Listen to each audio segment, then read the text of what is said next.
Stonehenge, the 5,000-year-old mysterious formation of stones in a circular post and lintel form once welcomed tourists to wander around the monument. In the 1890s, visitors would gather to celebrate the midsummer morning. In fact, visitors were handed chisels so they could take a peace monument back home. In 1900, chisels were prohibited. Sir Edmund Antrobus, who owned the Stonehenge lands, forbid the practice in order to protect the site from true ruin. Even so, with 815,000 people visiting Stonehenge each year, the grass was dying around the site. Tourists left all sorts of garbage behind, defaced the monument. In 1977, Stonehenge was roped off. Visitors could only view it from behind a barrier instead of walking among the stones. This hasn't stopped vandalism. In 2008, a trespasser chipped off a piece of the heel stone. In 2013, another vandal decided to paint a smiley face on a stone. In 1940, 4 French teens followed one of the boys' dog Robo into a cavern. Deep inside the cave, they found paintings and engravings dating back to about 15,000 to 17,000 years ago. The paintings they found depict animals like deer, horses, cows, cats, and bovine animals using brown, black, red, and yellow-hued paints. There was only one human-like form, a man with a bird's head and an erection. There are about 600 images on the Lascaux cave walls and 1,500 individual engravings in the 16-foot-high, 66-feet-wide space, which may have been a religious venue and hunting center. The caves were rigged with lights so people could visit the cave and gaze at the original artwork. The site opened to tourists in 1948, guided by Marcel Ravadat, whose dog found the paintings. It soon saw up to 1,500 people visiting the caves every day. Tourist access to the caves was cut off in 1963, a mere 20 years after its discovery, because the crowds were damaging to the site. The visitors were changing the cave's ecosystem not because of behavior or garbage, but having so many people in a small space with very little air circulation meant a rise in the heat, humidity, and carbon dioxide levels in the caves. This led to mold and fungus growth, a natural threat to the original cave paintings. The lighting was making the paint fade, its bright, vibrant colors washing out after being exposed to light. The cave was sealed off, but a replica is available for visitors to explore. This lets them have the experience without threatening the very thing they wanted to see. For 2,000 years, the Plutos Gate Temple in Turkey mystified people with its ability to kill by standing in the mists that arose in its chamber each night. Legend says the mist proved fatal to anyone trying to enter the space. It could kill a bull just by bringing it to the gate and having it stand the mist. Everyone who stood in the mist met the same fate, except, according to legend, the eunuchs of Kybele. There is merit to the folklore about Plutos Gate. In 1965, scientists measured the carbon monoxide levels in the structure. As the air cooled at night, the CO2 gas becomes heavier than air and pools at the bottom of the gate. In the early dawn, the concentration of CO2 is at its highest, becoming dangerously toxic, even deadly. When the sun rises, the air warms, and the gas leaves its deadly pool. Notre Dame Cathedral has enthralled visitors since the 12th–14th century.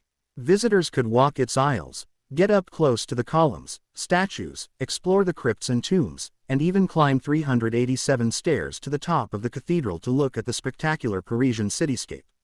The Gothic wonder has seen over 1,000 years of human history, revolution, several wars, suffered its greatest blow in April 2019. A fire damaged the noted cathedral, destroying its roof, collapsing the spire and damaging priceless historic artifacts. The recovery effort has meant closing off large portions of the site to tourists. The towers and some of the site's main treasures remain closed off to tourists. But restoration work continues. In December 2023, the spire was hoisted into place and its new cockerel of Notre Dame de Paris installed. The cathedral is closed to visitors but anticipates reopening in December of 2024. On a small island in the Venetian lagoon sits an abandoned, decrepit complex of buildings, long abandoned and left to rot. This island once served as a quarantine district during various phases of Black Plague and its resurgences. Unfortunately, quarantine of victims did not slow the Black Death, as the quarantine patients were kept in large dormitories with others. Even those who weren't infected when they arrived had a good chance of being infected while there. For many of the 160,000 infected patients who set foot on its shores, the island their final destination. After their death, the victims were buried in mass graves or cremated, ashes spread on the island where they lie to this day. After its use as a quarantine station faded away, Poveglia opened an isolated mental hospital in 1922. The hospital reportedly tortured its patients. They were subject to unnecessary, barbaric procedures like electroconvulsive therapy and lobotomy. They were physically restrained, beaten, and sometimes left in a solitary cell for long time spans. The hospital closed in 1968, but the island remained accessible to the public. But the bleak reputation of the hospital continued, and the island closed to the public in 2014. Nobody is allowed to enter Poveglia. It is, according to legend, one of the most haunted places in Europe. That hasn't stopped the landowners from trying to sell the island for development, possibly into a tourist destination, but so far nobody has wanted to buy an island whose soil may be comprised of human bones and ashes.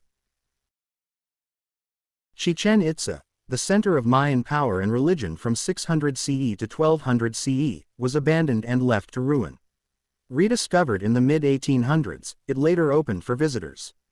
Tourists willing to brave the steep, nearly ladder-like staircase were permitted to climb the centerpiece of the site, the Temple of Kukulkan, also known as El Castillo. Officials provided a rope to guide visitors back down the staircase, to prevent accidents, but even this extra assistance didn't help. In 2006, an 80-year-old tourist from the United States, Adeline, Indiana, Black, fell on the pyramid, dying from her injuries. As of 2008, tourists have been prohibited from climbing the stairs to the top of the Pyramid of Kukulkan. The official reason is not only the graffiti and garbage left behind by tourists, and the chiseling and scratching of the irreplaceable stonework, but it accelerated erosion on the temple. The Great Wall of China is one of the world's most famous tourist destinations. So many people visit the wall, the popular Badaling section has had to restrict the visitors' numbers to 65,000 people a day. One section, the Jiangkou segment that winds up and down the mountainsides north of Beijing, is accessible only after a 45-minute hike. Getting there is challenging, but this segment, built in the 16th-17th century CE, gives them an authentic experience. Unfortunately, this authenticity can be deadly. While other sections of the Great Wall are designed for tourist visits, the Jiangkou section is remote and difficult to get there.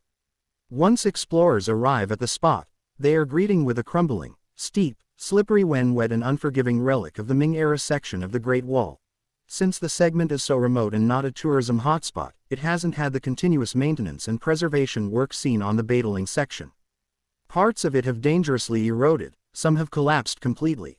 Project manager for the Great Wall Protection Project Ma Yao told the BBC, "Every year, maybe 1 or 2 people die hiking on this part of the wall.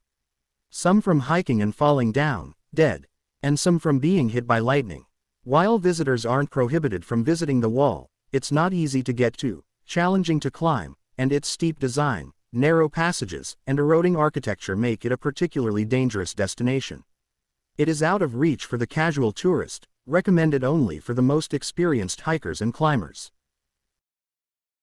In 1498, the Duke of Milan, Ludovico il Moro, gifted Leonardo da Vinci 16 rows of a vineyard just 3 years after the artist completed a commission for Il Moro to be displayed at the Santa Maria delle Grazie refectory. Il Moro was so pleased with the work The Last Supper, he gifted da Vinci 16 rows of vineyard in the land behind his houses. Da Vinci is believed to have used the vineyards as a way to unwind after a day of work. Although the French imprisoned Il Moro in 1500 and confiscated the land, Da Vinci reclaimed the vineyards over time. He split the property between a student, Giacomo Capriato, and a servant, Giovan Battista Villani, upon his death. The vineyards continued to be passed down over generations, tended by local monks, until it disappeared from the records. In the early 20th century, scholar and architect Luca Beltrami conducted extensive research to discover where the vineyards lie. After identifying the site through historic documents, he excavated the vine roots, testing them to determine what type of grapes Da Vinci cultivated, the Malvasia di Candia aromatica. Beltrami documented the position and photographed its remains, helping restoration efforts after World War II covered the site in debris. In 2015, the site opened as a museum, welcoming visitors to walk among Da Vinci's original quiet haven. This cultural venture was short-lived, as French billionaire Bernard Arnault purchased the property for private use in 2022, closing the site off to the public in 2023. Arnault has not made any statement about what he intends to do with the site, or if it will be open to the public for cultural tours again.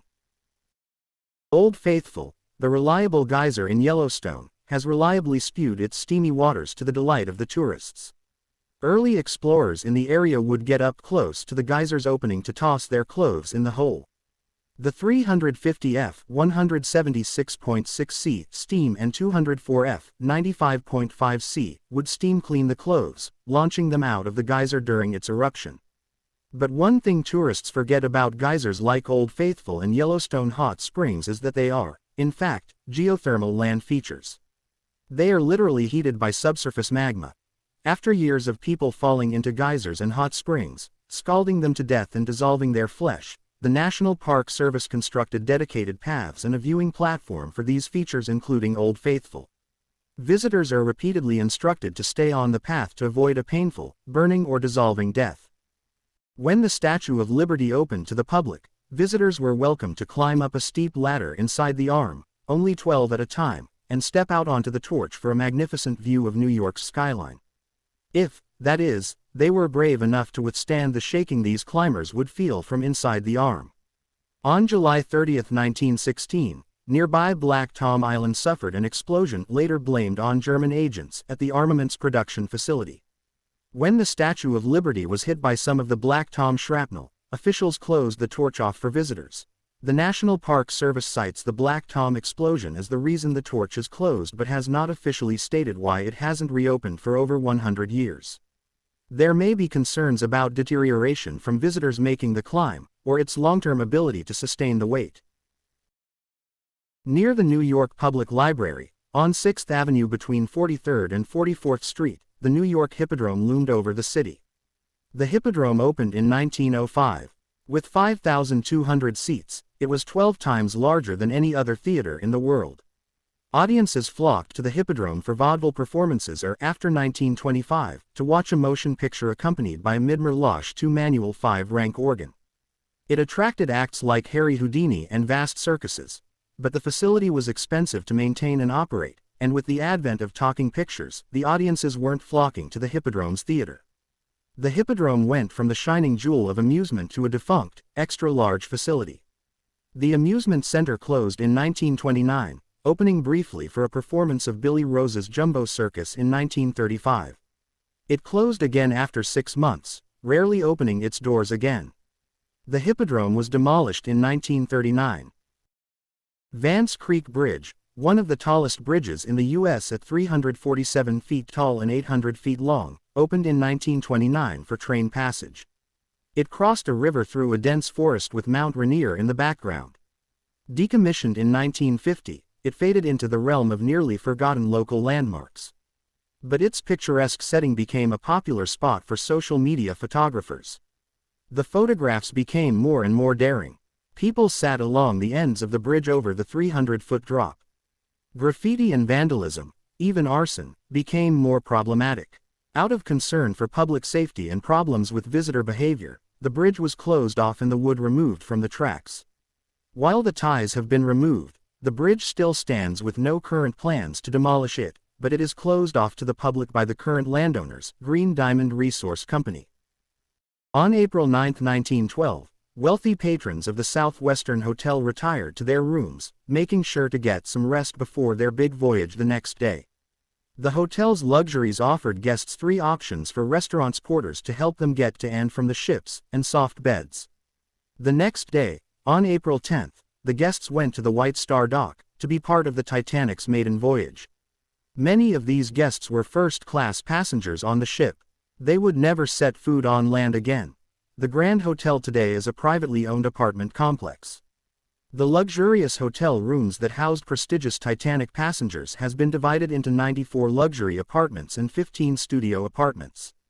It is still available to host events, but it is no longer the Grand Hotel Titanic passengers would have seen on their last night on land. In April of 1986, the Chernobyl nuclear power plant exploded, sending dangerous levels of radiation billowing into the sky. The nearby city housing the families of Chernobyl workers, Pripyat, mobilized a mass evacuation of the city, telling residents they would only be gone for a short time. They were never allowed to return. Over nearly 40 years, nature has slowly overtaken the city. Trees grow through the once vibrant streets. The buildings are crumbling, victims of water damage and neglect. Pripyat's ghost town has since attracted visitors and tourists. Tourists must apply for permission to go to Pripyat with a guide. While there are some permitted tourists in the city, many go there without permission and stalk about illegally. They dodge security, including helicopters, and constantly have the threat of capture over their heads.